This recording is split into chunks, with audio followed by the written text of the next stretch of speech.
All right, welcome to another episode of Hammer and Cash. Today I'm going to go over a simple, easy kitchen cabinet install. I'm going to show you how I go about estimating something for guys so that our field guys, and this way we know what to charge and I understand how it breaks down. I like to use whether it's a Google Sheet or Excel spreadsheet. That's what works for me. I've have bought other estimating software in the past. I tend to only use the software packages when we're doing like an insurance job. I like to do an estimate because I can make the numbers work out, in my opinion, much better, and I get a much accurate way, and it works for me. All right, you get to do what works for you. I will show you how I've come up with our hourly wage and how you can determine that for yourself. And I understand that for some of you, this gets confusing. You don't know what your burden is. You don't know, right? You've never hired guys, so you don't have a payroll. And you're like, well, I want to start hiring people. How am I going to figure it all out? This video will help give you something to work with. And I will show you a formula that works really well and you can copy and paste. All right. So let's look at the project real quick. So here we are in my area. We have a lot of these 1950s style ranch, like brick townhomes, row homes, they're called, right? So there's a common party wall right here, and the kitchen's in the back of this house. But anyway, this is the house we're doing. This is what the guy's kitchen looked like the day I came out. Well, he keeps it very clean. It's just outdated, right? He wants new countertops, new cabinets. He's keeping some of these appliances. The flooring, he said, was staying. Anyway, we are only really putting in new cabinets. He's doing like some sort of open wall cabinet concept, so he's going to have very few upper cabinets. It's going to be a lot of shelving, whatever. Again, he is just hiring us to come in and install the cabinets. All right, so I make some notes, right? So I take the photos, I put them in the estimate. I also take some notes, and these notes are here for two reasons. One, they let everyone on the team know that this is something that was specifically discussed with me and the homeowner. So, for instance, client to have the kitchen cleared out except one cabinet. We are to remove the lone cabinet. Cabinet is to be broken down to pieces and placed in the homeowner's backyard on the sidewalk. This is important because a lot of times you'll have a conversation. Homeowners like, would you get rid of the cabinet? Well, what does get rid of it mean? In this case, getting rid of it means we're not hauling it away. No, we are just removing it from the kitchen. We're putting it on the backyard, and then there is a concrete sidewalk out there, and we are breaking the cabinet down, right? So that it just stacks on top of each other, and we're placing it right there. That's what we're doing. Okay. Now, I also make a note, and I have this conversation. All cabinets are builder grade. They're from like a Home Depot, Lowe's. The reason that's a note there is the guys know that I've already had a conversation with the homeowner that, hey, when you buy these mass-produced, cheap cabinetry from big box stores, there are lots of imperfections. They are not always going to be all the same size. The face frames might not line up perfectly. The cabinet doors might be a little bit different, right? That's what you get with these mass-produced cabinet lines. So I've had that conversation with him so he understands that. Okay. I also go over that when a client is supplying something, the day that we come to do the install, we are installing what's there. So regardless of the condition, like if he needs to go back later and get a door swapped out, that's on him. He needs to check every box and have them all opened and inspected before we show up, because the day we come, that we are installing what is on site. I also put a note here. We only are supplying the fasteners. It's on him to have all the moldings there on site and all the cabinets on site. Okay. And then I make a note that there's parking on the street and possibly one vehicle out back. We can easily load and unload tools in the alley. That's the roadway behind the house. And we can set up a cut station in the backyard or on the back porch. There's also a note that the homeowner is going to be home, and the homeowner has a pet. It's one cat. And the homeowner, I've already discussed, they are responsible for securing the cat. Our guys are not like animal control, and we're not going to be making sure the cat doesn't get out. That is on you as a homeowner. So that means you put it in a crate that day, you take it to the neighbor's house, you lock it in the closet. I don't know what you do. Just do not have the cat running around and then be upset with us if it gets out the door, because a lot of times we have to prop open the doors to bring things in and out. I also make a quick note about tools that the guys will need. These are all standard. They should have all these all the time, but it's just a refresher. I do this on every job for the most part. I list the, things like make sure they have a hammer drill. The reason being is because this house has masonry walls. So you're not installing these cabinets into a wood 2x framed wall.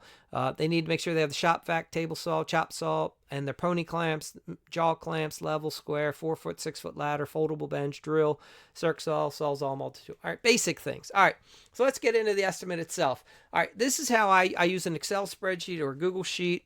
This one's Excel. This is like at least 10, 15, this one's an older estimate, so there's no problem me showing it to you. All right, so here's what I have.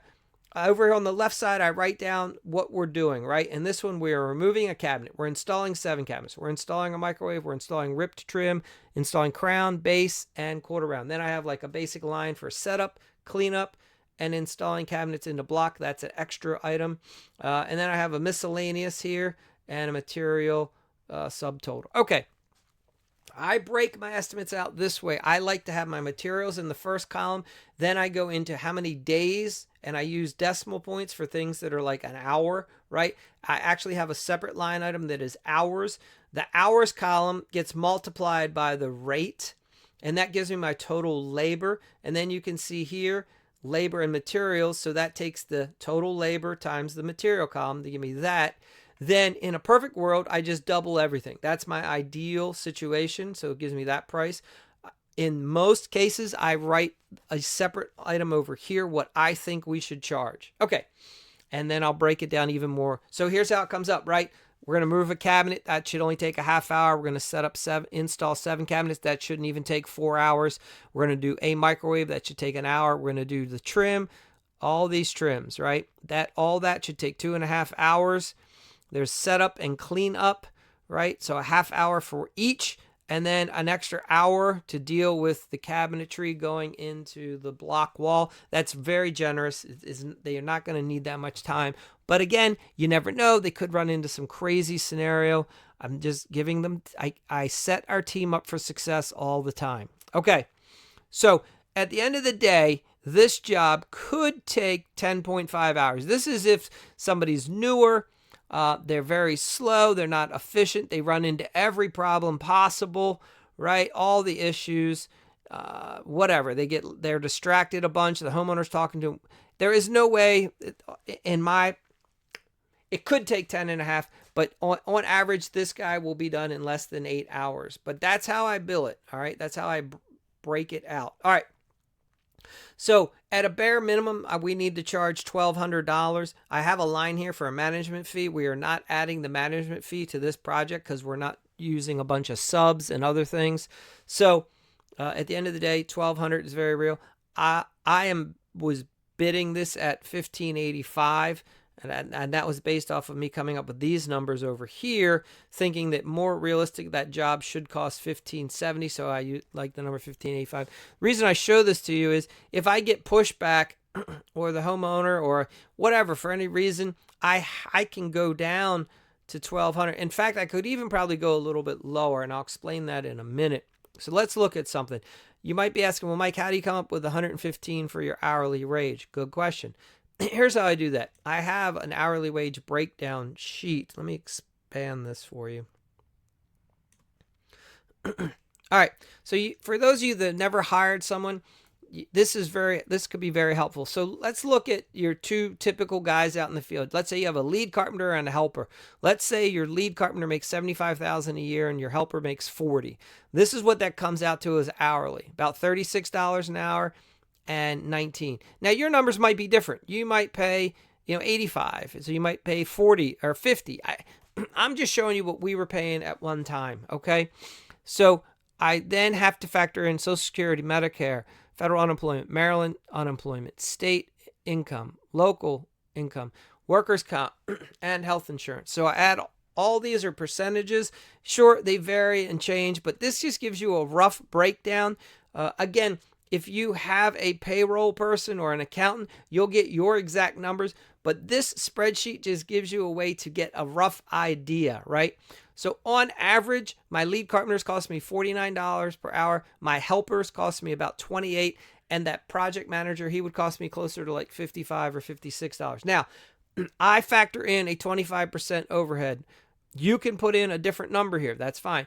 But this is what that looks like. It's actually about like 12, 13 bucks extra an hour for that lead carpenter and about $7 an hour for a helper just to cover all our overhead. And then I have to add in profit margin. I want 75% profit margin. So I have to add basically another $37 or another $21. So my final billable rate to the client needs to be at minimum $99 or $56 or $111. So if I go back to my estimate, that's why I'm at $115. That way I'm completely covered in all cases. However, what I could do easily is change this to, let's say, $100. All right, and then I could go in and I can copy that at 100, and I can change all of these to $100.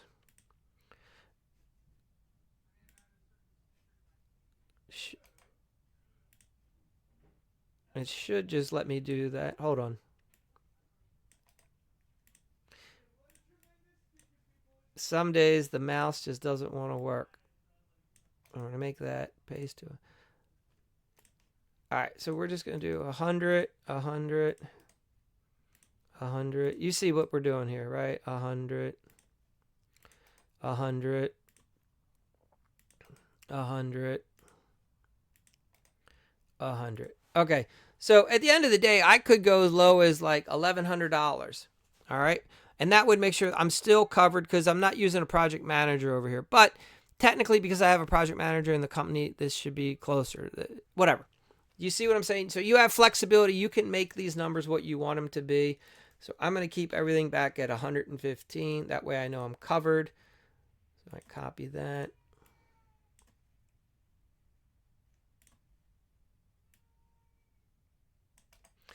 And I would recommend,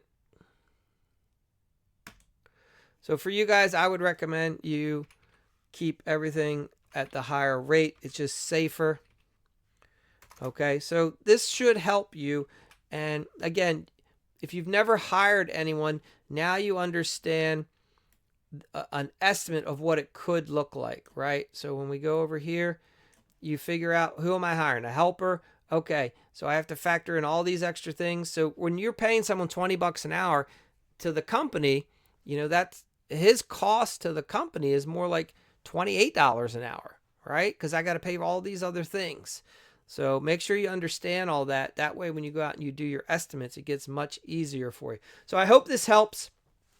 If you need guidance on any of that, as always, reach out. And this is one way to go about and make quick estimates for your kitchen projects. All right, guys, I wish you the best, and we'll see you next time.